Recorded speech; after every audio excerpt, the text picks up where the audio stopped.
Lieutenant Colonel Colleen Frohling, and I'm from Illinois. I'm here to watch this beautiful parade in tribute to the great troops that are serving our nation all over, aboard, all overseas, and stateside, and their families who stand back to support them. Thanks for all you do. Give us a little bit of your background relative to how long you've been in the Air Force and how you feel about hearing here in Houston today. Okay. 18 years served in the United States Air Force. I've been all over the United States and Japan. I have a background of a family that's very military tradition. 3 brothers active duty Marine Corps, and I am just very happy to serve my great nation. And my family serves too. Excellent. And would you introduce your family for us, please? Yeah, this is my son Ryan. He's a sophomore in high school. My husband Wallace. Right. Yep. We're all from Illinois originally. You're from Illinois? Yes, Where sir. in Illinois? Kankakee area, south of Chicago. I had a buddy in the Marine Corps from Kankakee.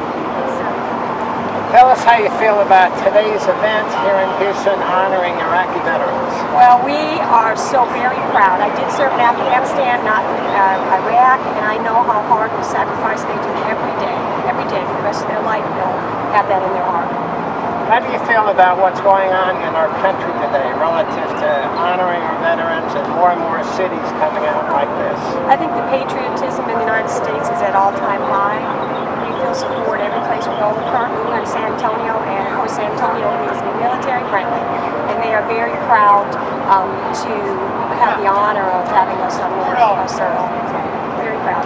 What would you like to see happen relative to our veterans? What are the kinds of things can we do as a country to honor our veterans? I think just to remember them in any way, even on the streets, that thank you and handshakes mean so much to us as you move your family. Our families moved all over.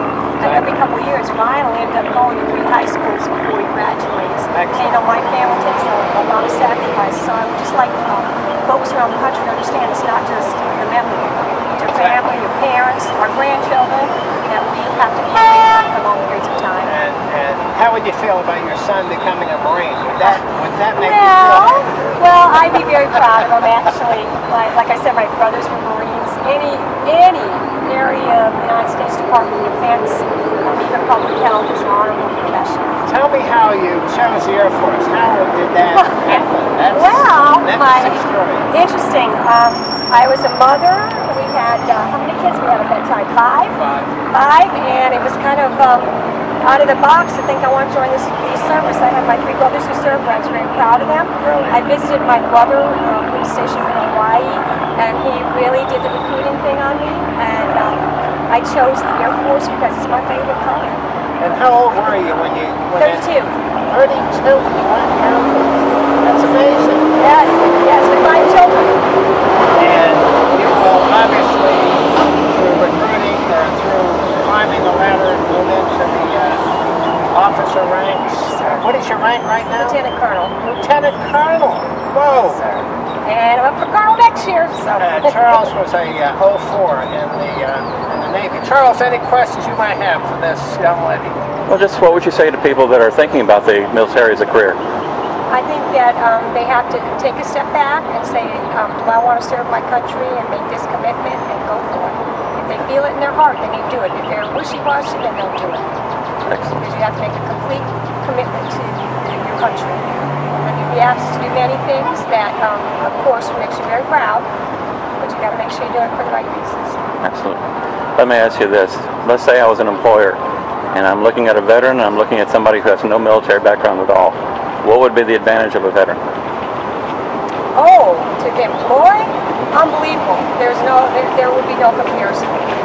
Honesty, integrity, taking care of others first before yourself is always what's drilled in your head, and you believe it, and you feel it, and you do it every day. And you would hire a veteran, you'd hire an employee who's totally committed. Thank you. One more question, sir. Would you help us with your observations on your wonderful wife? When she joined the Air Force at 32, you're obviously very proud of her in every way. Could you tell us a little bit about that? Yeah, we were both working at Riverside Medical Center. Both of us were employed at the same place, and she came up with it after talking to her brothers. that served. All three of them were at Desert Storm together, and they sort of put the bug in their ear, got into it, and she talked to the recruiter. And like she said, we had 5 kids at the time, so we didn't know whether we wanted to move, travel, or what. So I said, it's up to her, whatever you want to do. So she decided to get in. We've been on the road ever since. But really a gutsy move at 32. Gutsy move at 32. I mean, that's huge. 32 with the family already, but everything turned out That's great. That's great. excellent. Got to see a lot of country. Wow. Met a lot of wonderful people. Isn't it great being in the service and traveling? I can't imagine having any other life at this time. Exactly. Last question, young man. Tell us about your observations with your mother, and tell us about your kids in school, your peers relative to their observations on the military. Well, people in the military are always acting different than now, right? So it just seems like everyone's always supportive. Right. Like everyone joins the ROTC programs. They support. Oh, that's great. Yeah, we live on Fort Sam Houston, so the high school he goes to is all military kids. So, you know, and there's like 265 in the school. Exactly. And, you know, it's pro-military no matter what. Exactly. But it's nice. So you guys came over for the day from San Antonio. Yes, we thought he loves the Astros, so I said, you know, for Easter we'll do that. Church tomorrow, though. Are the Astros going to win today? I mean, that's the question I have. They are. It was so close last night. That's excellent. Thank you so much Thank for your you, time sir. and effort. I Thank you. appreciate it. Thank you, sir.